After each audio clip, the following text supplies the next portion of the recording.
What's going on, everybody? This is an episode from the No Gimmicks Needed Wrestling podcast. Do you like podcasts and you want to see the full podcast?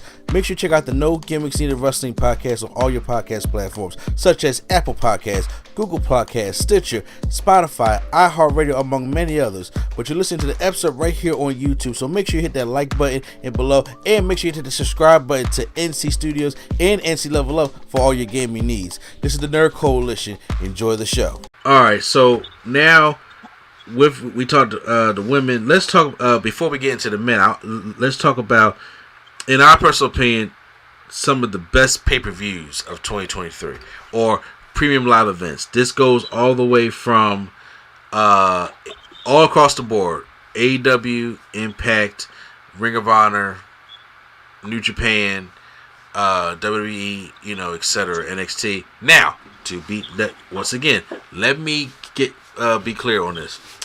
I did not watch a single New Japan show, so for those out there who's asking for Wrestle Kingdom, you're not getting on my list. Okay, just putting it out there. Secondly, for those out there who's asking for Ring of Honor, I did not see Dishonor or anything like that. I'm sorry. Because I'm not a Ring of Honor fan like that, and once again, I don't really know where to watch it. I'm not going to go search for it until it's on like streaming service. And the funny thing is, they just released the first All In from 2018 on Blu-ray and DVD on Shop AEW. I said I want to get Double or Nothing instead, because they just brought back out the DVDs, and yes, I buy the AEW DVDs. Well, you can. Well, exactly. They just released the whole year's slate, and I'm actually mad at myself that I didn't go out and buy the All Out when CM Punk first came back, because I didn't have the money for it at the time. But now they have Revolution from 2023, Double or Nothing for 2023, which is on my list, by the way. All Out, where the medium scrum happened, and Full Gear of 2022. To jump into what you're saying, and if I can, I'll just ride into my list after this. My list is purely WWE branded stuff, because even though I may read the results of the other one, I can't sit here and tell you that I watched it. So I can't give it a fair shake, and that's why I can't apply that answer to it. Now, I'm not saying that it's not great, but I'm saying I didn't watch it. Fair enough. I'll say this. There are two, the ones that just mentioned, which, like I said, when I get paid, I'm buying them DVDs. Double or Nothing 2023, I think, was one of AEW's best shows. That's when they had the Four Pillars Fatal 4-Way match, which people slept on, which is MJF, Darby Allin, Jungle Boy, and Sammy Guevara for the championship. And then they had that Anarchy in the Arena with the exploding Jordan super kick. Bruh. I saw the video of that. Bruh. I said, what? That was creative. Look, AEW does a lot of violent shit, but that was creative. I'm sorry, that was creative. And also, that's also the same show where Jade's losing streak is ended by Chris Statlander. So there's a lot of good stuff on Double or Nothing. And then Revolution, which was early last year, that was what people are saying is the best Iron Man match ever between MJF and Bryan Danielson. That's one of the few matches I've gone back and sat down and watched, and it's great. Yeah, so you already know, when because WWE don't do DVDs no more, and since AEW doesn't have a streaming service, whenever they come out with a DVD or whenever they release them, I'm like, let me get this now, so I still have Double or Nothing from 2019, when it was Cody versus Brody Lee in the dog collar match. I got that. I got that on DVD right now. I'm just like, I'm so glad I bought that, because that's one of because Double or Nothing and All Out are some of my favorites, and I'm just mad I didn't get any of the other slated DVDs, but I'm gonna make sure I get these ones. But yeah, so Okay, since you got mostly WWE shows, you can go first. So three off the top of my head. First one, Survivor Series War Games. I was a huge fan of both War Games matches. I'm about to say, were you a fan of the Rhea War Ripley Games matches or the whole show? The whole show. And I'm gonna break down the whole show. So, I mean, yes, both War Game matches was what I got and what I expected from a War Games match, and I enjoyed them. Cool. That's it. I don't want to say nothing else about them. I really liked the Rhea Ripley and Zoe Stark match. I think it was a good breakout match for Zoe Stark, and it showed me a lot from her as a wrestler. And then the other match I really enjoyed from that pay-per-view was Gunther and Miz. I like seeing that style of the Miz, the fact that, like, yeah, I know he's a chicken shit heel all the time, but when it comes down to that wrestling type match, he can do it. And I like that a lot. Another big one for me was, I believe it's NXT Battleground. I'm double checking right now because I believe that's the main event in that one. I really, really liked. Yeah. Yes. All right. That's the second match of Carmelo Hayes and Braun Breaker. Now, granted, I know that Carmelo Hayes Indian Dragunov match was huge, but I really like this a lot. Tiffany Stanton, this is when she won the belt. Okay. There was a crazy tag team match with Gallus and the Creed brothers, which I really didn't think the Creed brothers was going to lose that match. like I really. But this one did have the last standing match between Dragunov and Dijakovic. That was and Wesley's triple threat match for the NXT North American Championship. This is one of the pay-per-views when I sat down and I y'all probably know what I'm saying. When you sit down and you watch a pay-per-view and you just really just watching the pay-per-view like you just in it. Yeah. And overall, me, PLE on the beat, man, look, night one at WrestleMania, yo, that night one of WrestleMania felt better than all of WrestleMania weekend for me, bro. Because okay, I'll say my cons for my list. Go ahead. Oh yeah, night one of WrestleMania, man. It kind of blew me out my seat that whole night, bro. Yeah. I don't know how to harp on it without saying and just wow, because I felt wow. Even down all the way to that last match, tag team match main event? What is happening? And it was good. It was solid. The false finishes down to the actual finish, down to that's emotion that pulled you in, man. That's my list. Okay. So I agree and disagree with you on the list because I thought Survivor Series was a Raw show with 2 War Games matches. Because I think we get wrapped up with CM Punk coming back, with Randy Orton coming back. Cause I still think the women's one was better than the men's one, and I agree. Orton and Miz was decent, but Miz and Gunther was decent, but it had no time. It didn't have enough time to. They did what they could to sell you in that time. They don't forget about they put Santos and Dragon Lee out there for 5 minutes. It gave them no time to get nothing going, and then they had. That's the only reason why I ain't say nothing about that match. Yeah. So. And then at the end they had what was the championship match of that for Survivor Series? I don't think there was a championship match for Survivor Series, sir.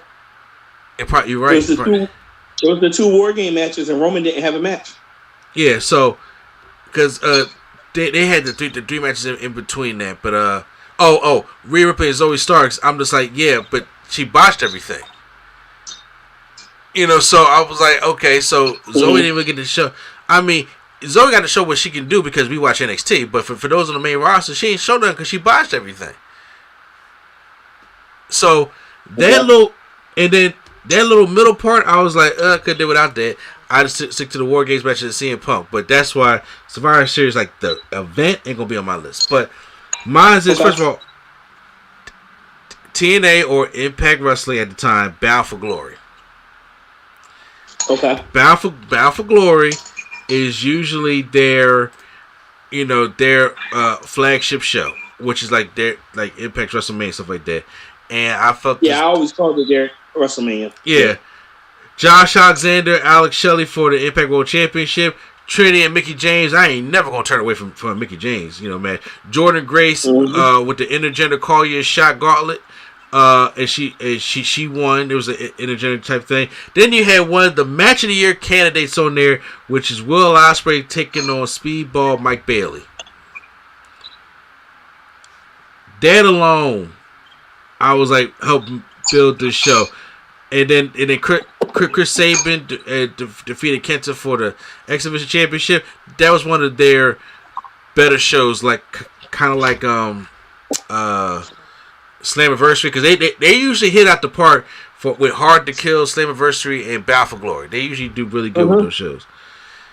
Then I have All In, and I have All In because one, AEW shocked the world by putting in anywhere between 72,000 to 80,000 people in Wembley Stadium.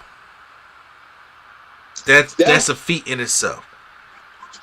Then I was really happy. Huh? See, my biggest problem with that, do you feel like the media from that end up overshadowing it in the long run? Absolutely. Because that's all the shit CM Punk been doing. I think the media for that and all the things that happened with that is a problem. I really do. I felt this because overall, CM Punk won against Samoa Joe, which is a match that they've been wanting to do for years and they haven't done it. Damn it, since Ring of Honor. Then they had FTR and the Young Bucks. Come on now. Then you had because they was in the Stadium Stampede match with the Blackpool Combat Club and A-Kicks. I kind of just love seeing those matches. You had Saraya. They didn't give Saraya no time at all, but she won that Fatal 4-Way for the AEW Championship. Then the surprisingly great good moment for her, by the way. Huh? Great moment for her. Yeah, that got to be like a career-ending highlight. Like when you look back, I did this. Exactly. The surprisingly good tag team coffin match with Darby and Sting, Christian Cage and Swerve Strickland. Because it was supposed to be, oh God, who was it supposed to be? But they got injured. I forgot who was. Oh, it was supposed to be AR Fox. And remember, he couldn't fly over to Wembley. Some shit happened, so they had to put Christian Cage in there. Great sub. And then you had the Acclaim win the Trios Championship. The MJF and Adam Cole was the Trios Championship. Huh? Yeah, the Trios Championship was it the House of Black, right? Yeah. So they had a good they had a good show, but then the whole crap with CM Punk in the back is what fucked everything up. But yeah, for them to put about at least 72,000 people in there and 90,000 say for something that's only been around for 4 years, that's impressive. And I really enjoyed that all in. I'm kind of hoping that they released on DVD. I'm still ride for my physical media, so this ain't nothing new. Of course you are. Old fogey. Yeah, this ain't nothing. You call me all day what you want, but you gonna be agreeing soon enough. When the apocalypse happens, we gonna thank them for having exactly. left. No, when these companies want to get in their when they get in their feelings, they talk about, so you know what? No, I ain't gonna let y'all play because y'all just buying the license, and y'all like, oh man, I ain't got this on it no more about this. I'm okay. I have the Royal Rumble, especially with the way it ended. Was the Roman and Kevin Owens match that great? Not really, but it was alright. But it all came with story and the ending. Cody comes back. When was the Bloodline War Games match? That was 2022. November 2022. That was 22? Oh, never mind then. Yeah. So I got the Royal Rumble. Then I got Backlash. That Puerto Rico Backlash. I was going back and forth with that one, man. Was hitting. Because Io Bianca set the place off at the beginning. Bad Bunny is crazy over, and he did not insult himself in that match with Damian Priest. It was really good, that matchup. And we got Carlito. We got the whole Latino World Order at Puerto Rico. And then we had a Lesnar versus Cody in a actually decent match where Brock came to work that night. Backlash was popping. Then I have Double or Nothing from 2023. 4 Pillows, Fatal 4-Way. Anarchy in the Arena with the exploding super kick. Jay's streak ends. A lot of things on that show. And then my number one, WrestleMania 39, especially night 1, was really good. And when I look back on it, am I better that Cody didn't win? Yes, but they still had a great match. The only thing that I really, because Cody's gonna get another shot and win at 40. But the only thing that really pissed me off about night 2 was Edge winning that Hell in a Cell match. That's the only thing that really pissed me off. Especially seeing where that ended, you're just like, Edge's not even in the company no more. Edge's not even in the company no more, and Finn Balor's part of the hottest faction that there is, and yet zero reason Finn Balor should have lost a Hell in a Cell match. And on top of that, Finn Balor got injured in the Cell match, which caused a stoppage, stuff like that. It slowed the momentum down. But I still thought it was pretty decent. But however, still, that was one of the only decisions on night 2 that I was like, this is taking the show down for a notch for me. And also, Theory and Cena sucked. You gotta watch it go, huh? Okay. Tell me how. Can you answer this for me? How was Lesnar and Omos better than Cena in Theory? In theory, no pun intended. I have zero clue. You said what, Kiefer? Zero clue. I said I have zero clue. The opening match between Brock Lesnar and Omos on night 1 was better. Okay, hold on. Let me make sure I get this right. Who opened with... No, Cena in Theory was night 1. And stuck up the joint. Lesnar and Omos was night 2. And that opening was better. And we talking about Omos here than Cena in Theory. Yikes. So, yeah. But, yeah, I still think overall WrestleMania 39 was a damn good show. And it sucks I can't get the one on Philly on Blu-ray. But, hey. Yet. I will find a way. Q-Flow, do you on the train, DVDs, CDs, Blu-rays? You got that WrestleMania? It's